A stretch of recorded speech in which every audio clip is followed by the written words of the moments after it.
What is up, all? Elm Street Warrior here with another video, and today I'm going to be reviewing Candyman. First of all, let me just start off by saying, for 2021, we had some solid horror films. We had *Malignant*, that was really good. We had *The Conjuring 3*, and even *Spiral* really surprised me for the most part. But this movie really stood out to me. It's basically a direct sequel to the original film, and just the way that it was shot, I thought was beautifully done. I do had a couple problems with it here and there, but we'll get into that soon.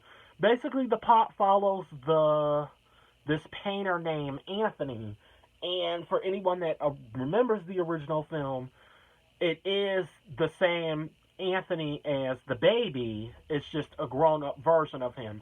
But anyway, he is a painter, and he kind of doesn't, I don't want to say necessarily not believe in the Candyman legend, but his curiosity begins to get the best of him, and it basically just takes a turn for the worst.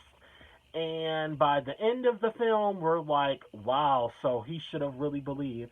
I felt like this one really tackled on the mythology of the character. They really like drove more into like why he came about and how he came about, and that was something I feel like the original one did. I mean, they kind of did a little backstory, but we didn't kind of get that until Farewell of the Flash. But so have you, they really delve into the history of Candyman, and I thought that was something that was really cool. This has a nice blend of body horror, something I don't think we've seen in any of the other Candymans. I mean, the first one, the original, of course, but it was something about this one, especially, that was just perfect about the body horror. I really liked how they illustrated racial inequity into this film. My problem, I will say, is that it did have the tendency to overtake the film in certain points, and I kind of feel like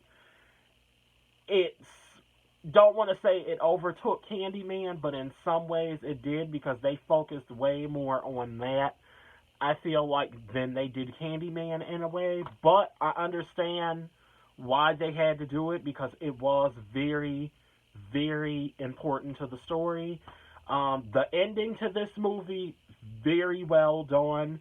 I'm going to tell you right now, for anyone that's watching this and, oh, I'm looking for Tony Todd, this, that, you're not going to get any of that. I mean, not until the very end of the movie. So if you're watching it just for that, I can tell you right now, that isn't it. The kills I liked, but I did feel like they were a missed opportunity. They had the tendency to show the more aftermath of them instead of him actually doing them. There's really only like one kill in the movie that they show full on happening. I feel like everything else was kind of aftermath, and that was something that I didn't like.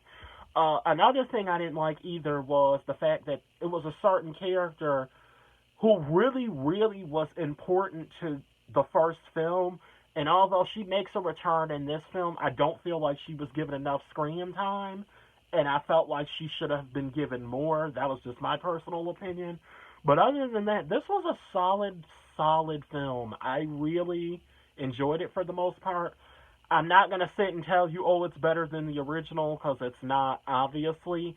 But this definitely beats out a lot of the Candyman sequels, and I honestly can deal with this one, because Farewell with the Flash, I thought was boring, and we're not going to even get started on Day of the Dead, because that is just a shitty film in a whole. But other than that, solid acting. The fact that this was made by a black woman was even more impressive, but I feel like she really nailed this down. So, no complaints. Solid film. I recommend anyone to check it out that has not. Just the cover art with alone, look at this, is just beautiful. I absolutely love it.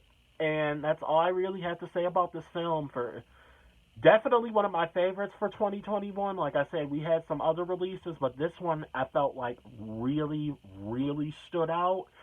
And that's all I have to say. Until next time, I'm Elm Street Warrior. Thank you for watching this.